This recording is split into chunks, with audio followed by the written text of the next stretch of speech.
let's move on to our next speaker, Noorain. Please make your way to the stage.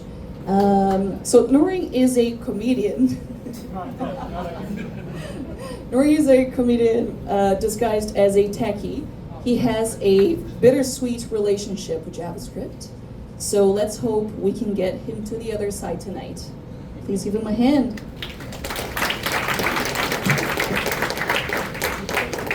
All right. Hey guys, my name is Noorain. You guys can call me your tech bud. And it's always a pleasure to be here at Van.js. Last time I was here, I really messed up the demo. The code was all over the place, but this time I've come prepared. I've done my best, okay? But before we get started, one more round for Thinkific, right? What a lovely venue, guys. The ping pong table, cherry on the top. You guys say you were hiring? Yeah. So, okay, my name is Noorain. You can call me your tech bud. I work at a company called Zebia. I'm more on the product side.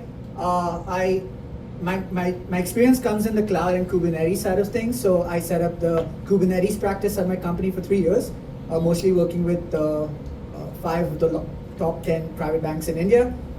So if things go down, they kind of blame me. After that, since the last year, since I moved to Canada, I've been more on the Gen AI side of things, again on the product side. But now there are talks that I might be moving back to engineering, so I'm really excited. Before that, I ran my own company in India for 4 years. We built an open source Firebase, Superbase. Open source Superbase. Superbase is open source, but this was before Superbase was even created in 2017. Yeah, did quite a few in the web dev and cloud computing space, but now I'm in Gen AI. Today, I'm gonna try and talk a little bit about Gen AI, but I'm really tired of Python. So we're gonna talk TypeScript. Can we hear a cheer for TypeScript? Just for TypeScript. Yeah? Yeah? Okay. Thank you. I just have one request from you guys though. Okay, one request. I'm gonna raise my hand sometimes. I'm gonna expect hearing one answer, which needs to be a really strong yes. I'm gonna raise my hand, I'm gonna ask a question, I'm gonna expect an answer. It's gonna be a strong yes. Okay? I'm demanding. Are you guys with me? Yes. That's the November spirit. I might put the mustache on if this continues. Okay. Sorry. Wait, no, nothing. No. This is just the joke which did not land. Just the joke which did not land. This is a link to the code. I have come prepared. I have indeed come prepared. Just a link to the code in case somebody wants to go back home and just check out the code which I'll be sharing, because there's going to be a little bit of code. I might be skipping over some parts of it. Just, if you want the code, it's right here. Okay, cool. All right, so Gen AI, actually AI in general, has mostly been in the Python domain, right? We keep hearing about Python. I mean, Python makes all the rounds. But, so why TypeScript, right? Why would you consider doing Gen AI specific stuff in TypeScript? I'm gonna give you my reasons, okay? Because it might apply to you, might not apply to you. It's just something to think about, right? The thing is, I already have got a bunch of full stack devs in my team. Mostly because we come from the cloud space, our backend is in Go, like Golang, and our front end is like Next.js, so again, TypeScript. We don't have Python guys. I mean, we have Python guys in the company, but I don't have them in my team. And getting new Python guys, mature Python guys, is tricky. I know people keep saying that, hey, Python is like one of the easiest language to learn, but there's a difference between learning a language and mastering a language, right? When you're working at a scale, especially like with banks, you need to be mature in terms of how you organize your projects, how do you code. There's a lot of conventions which goes behind it.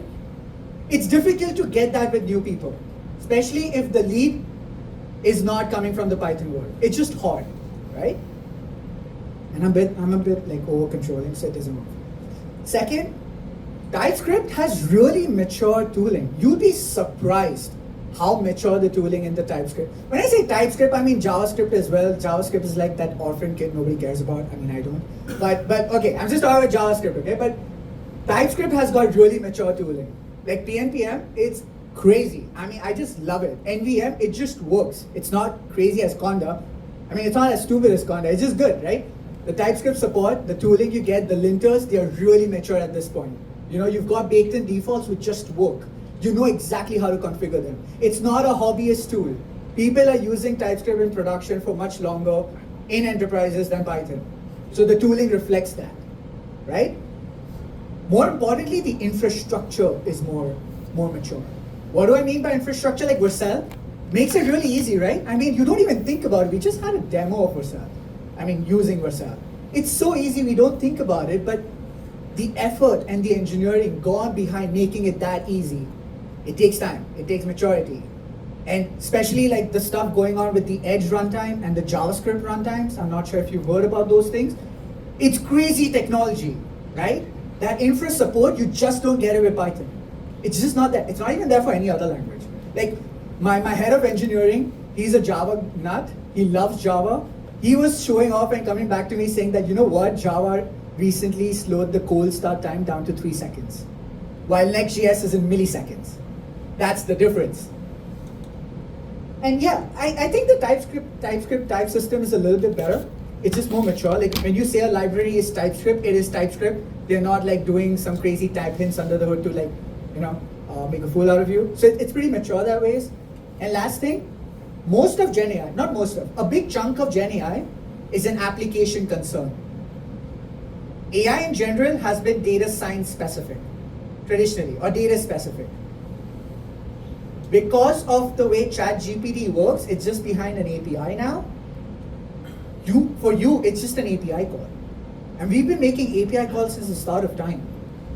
Maybe not since the start of time, but we've been making API calls since a long time, right? And a lot of the business logic now is using AI directly without you having to get into the data side of things. That changes the game. And having full stack developers who understand the application, who understand the business, it makes a lot more sense for them to start building the application level concerns. Again, I am not saying TypeScript will replace all of like the AI stuff which is happening. I'm not saying you can use TypeScript for RAG. I'm not saying you can use TypeScript for the data-centric side of things, okay? I'm talking about the application side, and it's a decent chunk. So these are the issues I like to tell my boss, just so that he lets me do what I want. This is the real reason. Dude, I got skill issues, man. I'm not learning Python. I'm too old for this. Finally, some joke which lands. Thank you so much. Okay. All right, great. So the point is, we're going to build a simple task management app, right? Because I'm really bad with it. And I think AI will make me worse, so I think it's a good idea. So we're just going to try and build that. Everybody with me? Yes. One thing lands. Okay, this is good. We're going to do that. How was I supposed to start? Okay, I'll show you a little bit of code. How many of you are familiar with Python? You're supposed to say, no, you're a JavaScript developer. What are you guys doing? Okay, no, I'm just kidding. How many of you have used stuff like LangChain and maybe some GenAI stuff programmatically? Don't say you've used the GPT UI. That doesn't count. Anybody use GenAI programmatically? Yeah? Why aren't you taking good photos of me? That's good. Okay, cool. So let's start with some basics. Okay, let's just walk through it really quick so that you all know what is the code big enough? Do I need to make it bigger? Bigger. Bigger. Girls and big stuff. Oh, I should have said that out loud. Is it good enough now? Sweet. I don't relate with you. That's not what I'm trying to say. But okay. So basically, how it works is, okay, I'm gonna look at my screen, but it's too big. All right. Essentially, you have a lot of helper libraries like LangChain, and yes, LangChain has an equivalent in TypeScript, but it's not a one-to-one equivalent. It's always going to be a couple of steps behind, right? So don't think that, oh, we have LangChain in TypeScript, so I can do everything I could in Python. Because remember, Python is still a better language for data, okay? But what we need, we have it here. Sounds good? So how do we use LangChain? Anybody who hasn't used, I'm just going to show you a quick thing. You first initialize your model. Like it's an API call, right? So you initialize the SDK, you create a client out of it. So you ideally would call it a client, like you would call it a DB, or in the database world, you would call it like an API or a client for REST APIs. But here I'm just calling it a model because it just makes more logical sense. It's a model, right? But it's not a model running on a machine.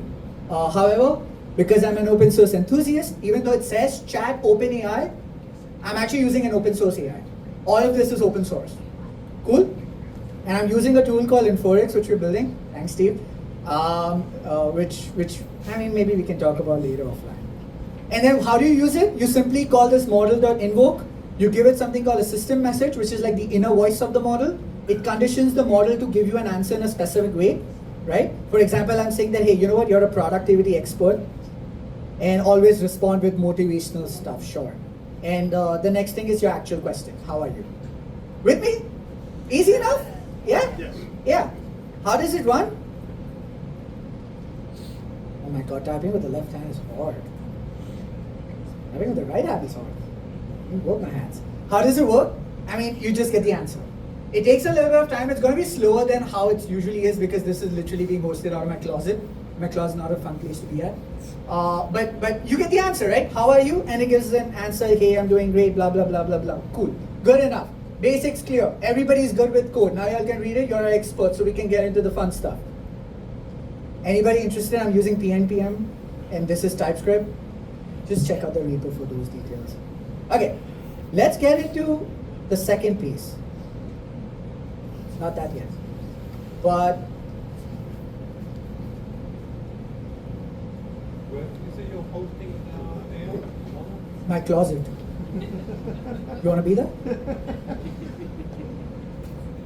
Wait, why can't I just, oh sorry, it's win mode. Okay, yeah. So now let's do something more advanced. Okay, let's do a little bit more advanced stuff. So we're gonna explore an agentic framework. So we're not just gonna raw dog the API, we're gonna use agents. What are agents? Let's not get into it. Forget about that. Forget about that word. But we're gonna use a tool called LangGraph, which is an agentic framework to use AI in a more systematic way. Like you can build an HTTP server using raw Node.js APIs, but use Hono or Express. Why? Because it's got an opinion, a slight opinion, depending on how the framework is. Nest has a more like a stronger opinion, Express is less opinion. But the point is you use a framework to give you a framework, right? LangGraph is a framework to build AI apps, right? So it's a graph. It's literally got graph in the name. So what is a graph? A graph in essence is basically like a workflow. You start somewhere, you do stuff, you do some other stuff, you keep doing stuff till you reach the end. It's just a flow of stuff. Okay? Each node is like a processing unit. It could be an AI call, it could be just, something computational. You could do an if else in that, doesn't matter. You could do whatever you want in a node. A node is just a function. But it's a very specific kind of function. It's a function which takes a state as an input, a concept like state. It takes a state as an input. It does some crazy stuff, may or may not be AI. It modifies the state and it returns a new state, ending with a semicolon, because we're not barbarians. That lands, oh my God, what are your priorities, guys? But okay, so basically every node is taking a state object and returning a new state object and giving it to the subsequent node, which is again taking that updated state object and returning a new state object. So we're just returning state objects. This is technically what we call a state machine. I'm not sure if you heard that word. It's a really important word, but I don't think I should get into it right now. So we're just gonna skip it. Just remember that word. It's a state machine. Each node is modifying the state. You guys with me? Yes. A little bit? Okay, I'll keep waking you up in the middle, okay? So how does it look like? How does the code look like? First, you define the state. Okay, the state is an important piece. I won't be able to justify why we have a state right now. I should have, but I don't think so. We should get into it. So just think about the state as the data prop which gets passed around, right? So you have to give it a schema. So I've given it a schema like this. So it's basically an array of messages. Forget the syntax. Let's not get into the syntax, okay? It's a state object which has one field called messages, which is type array of message, okay? The default value is an empty array, so empty messages, no messages. Hey, forget this reducer, don't think about it, okay? Actually, you know what I'll tell you? I won't tell you. Just remember there's a reducer. I'm a little confused how detailed I need to go. But okay, we'll talk about the reducer. How does a node look like? So basically I'm taking like a state, type of state. what I'm doing here, I'm doing the same model stuff I showed you earlier, right? I'm making that chat API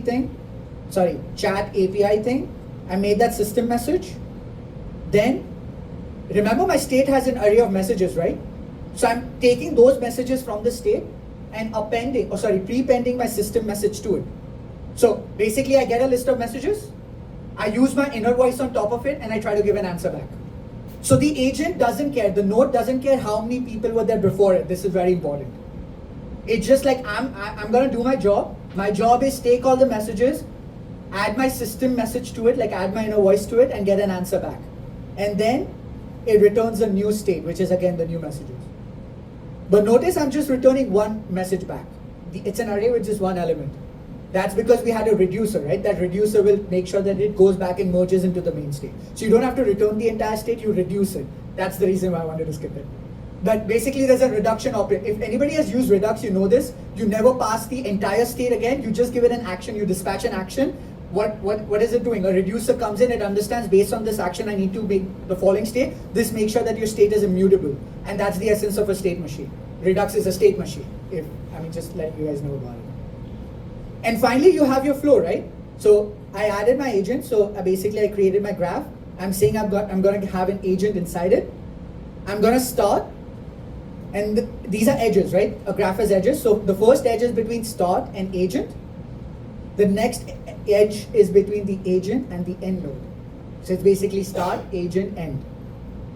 As simple as it can get, right? Maybe, I guess, hopefully. So this is how do you do the same thing which we saw before in a graph. It's way more complicated than it needs to be. I know, it doesn't need to be this complicated for something this simple, right? I'm just gonna say hi as my message, and it gives me a response back. It's the same thing. Fair enough? Sounds good?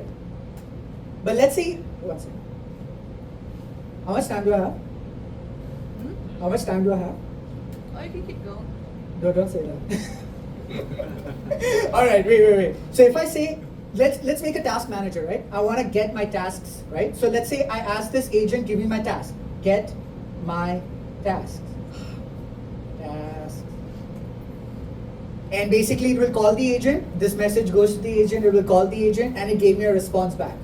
But it's making up these answers. It's not giving me my real task. It's making it up. It's hallucinating, right? We need to ground the agent in real information. We need to ground the agent to a database which actually contains my tasks. Make sense? So we're going to make the agent talk to the real world. That's where the concept of tools comes in, which looks, yeah? How it is right now, if you ask the same question again, it would be different. No. It would be exactly the same answer. Mostly similar because the seed is the same. So basically, the randomness depends on something called the temperature and the seed. If you control those, you can make sure that it always give consistent answers. So in my case, it's not going to give the same answer, but it's going to give very similar answers. Yeah? Yeah, that's a good question. Yeah, all right. Same graph, but we add more steps here. The idea is your agent, instead of just giving the answer, it's going to be like, you know what, I should read the task from a database. So it needs to know that a database exists and there's a way to talk to the database. We tell it that somehow. It then decides, you know what, I think we should talk to the database. Then you have another node which decides and actually goes ahead and calls to the database. So the second node, the tool node, is talking to the database. It doesn't need the AI. Agent decides how to talk to the database, what parameters to pass the function. The tool node actually goes ahead and does it. Okay? So the tool node is basically your pre-existing SDKs which you already have. Like in your application, you already have SDKs to talk to the backend and talk to different APIs, right? The tool node is like where you plug your code in, right? You could technically do it in the same place because it's a function, but we just keep it separate. How would this look like? Do you want to see the code? Or just the theory? The code? Okay, you asked for it. So again, we start with the state. It's the same state. We have an array of messages. We have an agent, but this time we bind some tools to the agent. So when we create the model, LangChain gives me a couple of helpers, like you can bind tools. What is tools? It's an array of functions. What is a function? It's basically this.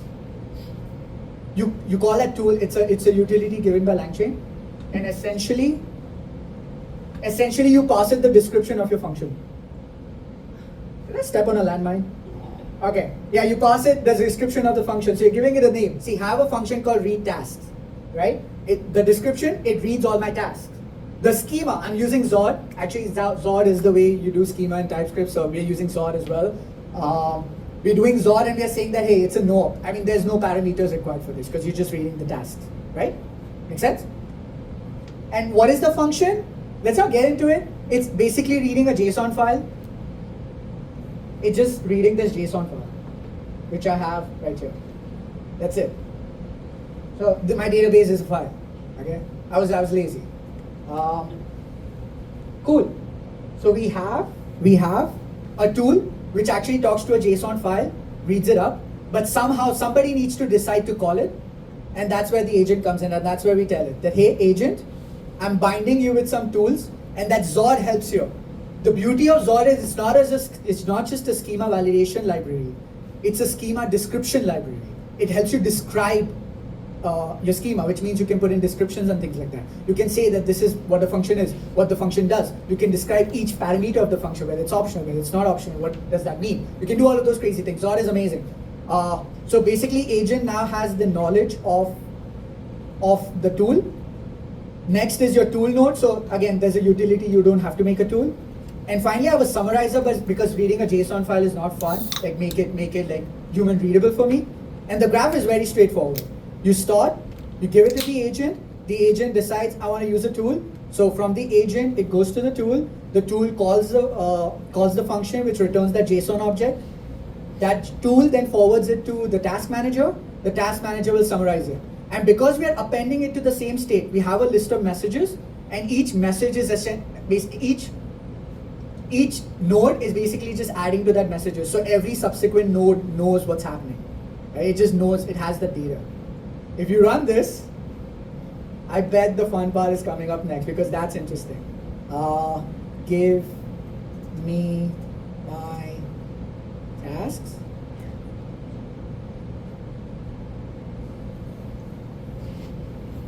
Okay, cool. It decided that I want to call the function with read task with no arguments. The read task actually read my JSON file, so this is grounded information now. It's not hallucinating because this is literally coming from my database. And there you have it. These are my completed tasks, and these are the tasks I still need to do. Sounds good? Which just, again, it's new, so the code might be a little difficult to follow through, but once you get a hang of it, we barely added anything, and now we have very grounded support for reading a database. My last thing, we won't get into the code for this, we'll keep it theory, okay? Because I think we're running out of time as well. She's giving me the looks now. We want our tree support, just theory, lightning, okay? Now think about, because this is where the graph part comes in, because this is the main part of the talk, why graphs, right? Get task, we already did that. Agent tool summarize. Agent tool summarize. Add a task would be the same thing, just remove summarize. Right? We don't need to summarize a task we just added. So just agent decides to add the task in the database, call the tool, end of story. And then we have an interesting one. Mark an existing task as done. That's freaking hot. I had a task called buy groceries, right? What if I tell my AI, hey, I got my groceries? Does my database actually contain it? It doesn't. The database has buy groceries. I just said I got my groceries. It's not a match. I might not even use the word groceries. I'll just say I got my, I don't know, household items. It's not a match. These are not matches. So how will AI mark it as done? How will your traditional system mark it as done? It cannot. It cannot. You'll have to use crazy semantics. It's just hard to do it. So we're going to tweak it a little bit. What we're going to say is whenever we know we want to do a mark task as done, we're going to use the AI to say that, okay, these are some tasks which are left. Can you tell me, based on the user's question, which task from my database matches the task he's talking about? Can you try and figure it out for me? It will figure it out for me. Then it will say that, oh, agent, I figured out that this is the title which the user, this is the task the user was talking about. The agent will decide, okay, now we can mark this task as done. And because we figured out the title, it's just a database operation to say, hey, mark this task as done. Make sense? Make sense? But we want to do all of this together. The user could give me any information. So how do we know which tool to call and which workflow to adopt? That's where things get tricky, because in a real app, you're not making a POC. You have one chat, and the user can give you any crap he wants, she wants. It's crap, so it's a he. But it's November, we can say that. Yeah. So let's try building this graph. Let's try building this graph. Let's start with the read, because we already saw it. How does the read start? We just added a new node. We added a new node. The first node is just seeing, okay, based on this message, what is the user trying to do? Is the user trying to get the task? Is the user trying to update the task? Or is the user trying to mark something as done? So we are using AI just to figure out what the user is trying to do. We're not doing anything with the database. We're just trying to understand the user's intent. That's the first step. Second step, we call the agent, assuming it's read action. We call the agent, we tell the agent, hey, it's a read action, and the same flow goes on it. Sounds good? You guys are with me? Yeah? Now let's try to do the right task. Yeah, let's try to do the right task. Again, identify action, we can reuse that because that can detect whether it's a read action or a write action, right? I mean, it can figure it out based on the language. The only thing that needs to change is skip the summarize step. So again, we use that read action, the action, the identifier identified, and based on that, we decide whether we want summary or not. So we're skipping it dynamically, right? We're skipping it dynamically. And this is what a state object will kind of look like now. I added an action in that state object.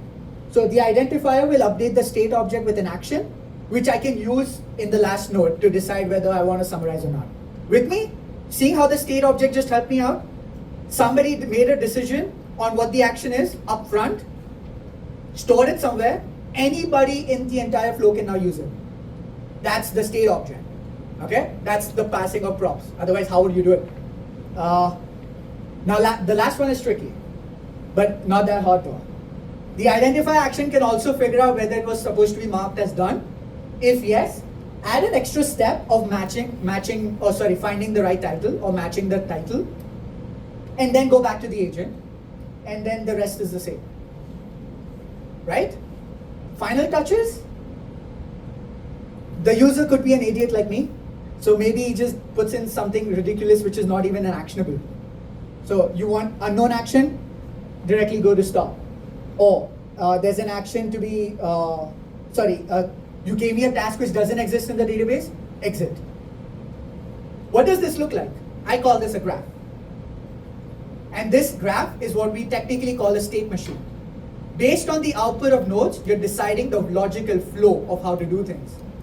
The more complex your state machine or your flows get, the more difficult it is just to script it down in a function. You can technically do it. Like you can use tools like ingest and stuff. But it's just hard to imagine. Drawing it out on a piece of paper is so much easier. Just identifying what each node does and just stringing them together. And then at the end of the day, when you go to the code, which I promised I won't show, but of course I'm a liar, you just string them up together like this. You're just stringing them up together. You're adding an edge. Oh, start with this, and then if it's this, then go to that, blah, blah, blah. You're just stringing them up together, right? It's just that at the end of the day. It's that easy. And what's the output? The output is a smart piece of logic which works with open source models, so it's dirt cheap, literally running out of closets. Not safe, don't do that, don't try it at home. But yeah, it's working out of my closet, right? We had the grocery task, right? So I'm not even gonna tell it, hey, mark a task is done. I'm just gonna say I got my groceries. Is that how you spell groceries? Paying attention. Let it run, because it's too down below, right? Yeah. Okay. So I just said I got my groceries. It went ahead and figured out, oh, you know what? I can mark this. This is an action which is supposed to be marked as done. Why? Because it's an action the user has taken. An action user has taken means that it's something already done. So we need to mark something in the database as done. Then we go ahead, and because it was supposed to be marked as done, we go to the find matching title, right? And then the AI comes up and says that, oh, the message I got my groceries is closely related to the action of buying groceries. The phrase got my groceries implies that the action of buying groceries, oh my god, therefore the closest match provided is buy groceries. It figured it out. Good AI, smart AI, better than me at least. And then, finally, the agent also makes the call that, you know what? Call the function must mark tasks as done and pass the right argument, which is buy groceries. So it's not taking my input, it's taking the figured out input. AI is figuring out all this by itself. Like, for example, I'm not even parsing this to figure out what the JSON parameters is. AI is just figuring it out that, oh, this was title, I need to take it from here. It's doing it by itself, no coding required, right? And finally, it's saying it's marked as done. So now, if I go back and look at my JSON file, it's indeed marked as done.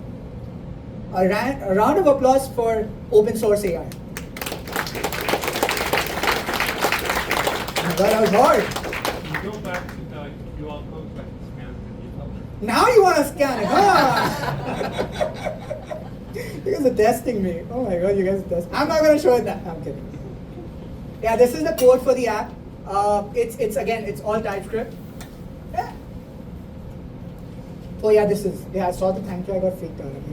I was like, wait, the first line, right? Yeah, so this is the code to the app. I've got a lot of other projects, but those are in Python because again, I just started with TypeScript. But I want to say something, I want to come clean. Last thing, right? Please, one last thing. The last thing is, I was so excited for this talk that, you know what, TypeScript is the way to go. Because the tooling is so amazing. You literally can make an application with pure TypeScript without even worrying about Python. It's great. But recently a friend of mine who works at a graph database out of Toronto, so of course he knows the stuff, building a database for God, the hell. He came up to me and he's like, the Python ecosystem has matured a lot. And he was kind enough to say that, okay, this is why Python is good, this is why it can blow TypeScript out of the water, and you know what, I'm going to teach you. And we're going to stream it live. So if you want to join those streams, where you want to see me and him figure out why Python is really awesome and the tooling is really awesome, this is a Luma event you can register at, right? And I do a lot of these weekly streams, like every week it's a different topic. Like literally yesterday, I built a RAG app from scratch, where I just don't show what I'm doing. The point is to get the mindset of it. Like, why did I make those decisions, right? So the code doesn't matter. That's what I keep saying. The code really doesn't matter. What matters is how did I come to it? Why are we using graphs? Why are we using state machines? 20 minutes is hard to justify that. A 1 hour, 2 hour stream is much easier, right? So again, it's a link. Please feel free to join. It'll be a lot of fun. And I give you back my time, which I don't have any left. Oh yeah, sorry, any questions? Yeah. I'm gonna keep this just for the questions. Yeah.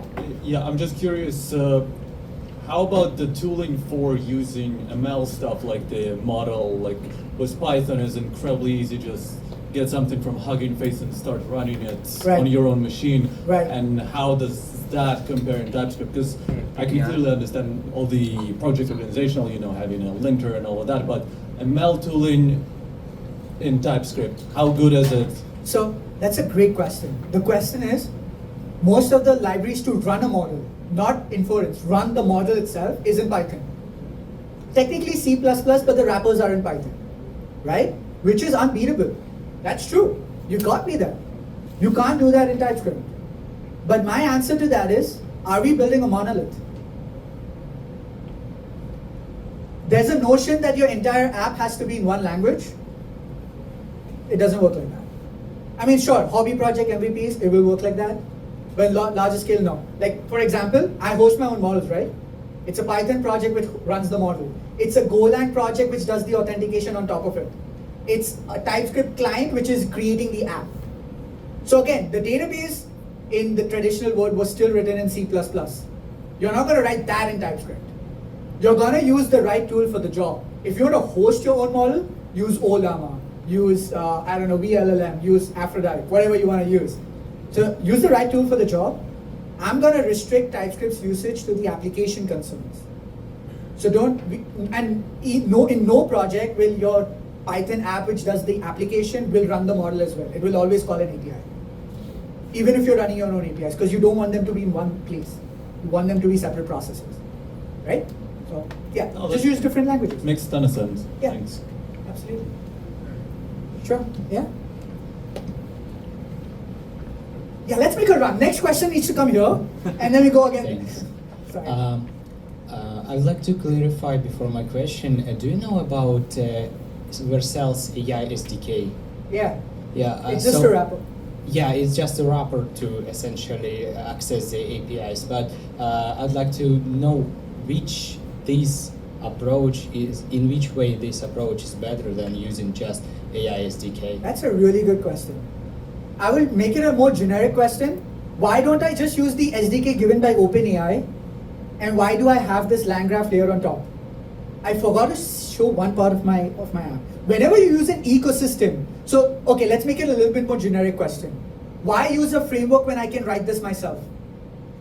That's the question. How many of you people relate with that?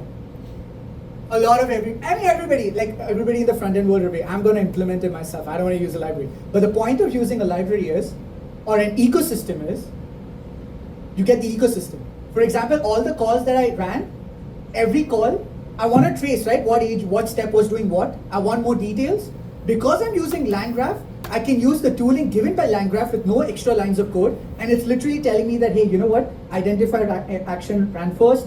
It gave me this response. Then we ran the next action. Then we ran the next one. Then we ran the next one. The point is, you got the observability by default just by using the tool. Ecosystem matters. We use React. Why? For the libraries of React. So the answer to that is you don't raw dog SDKs because frameworks, I shouldn't be using that word either. Because frameworks give you an ecosystem. And we love ecosystems. We don't want to implement everything from scratch. But that's a very good question. So use LangGraph just for the ecosystem and because the approach fits with your mindset. I think that's it, right? Cool. Thank you, guys. Oh no, any more questions? Sorry, any more questions? I was gonna say one more. One more question? No? No question. No more? Okay.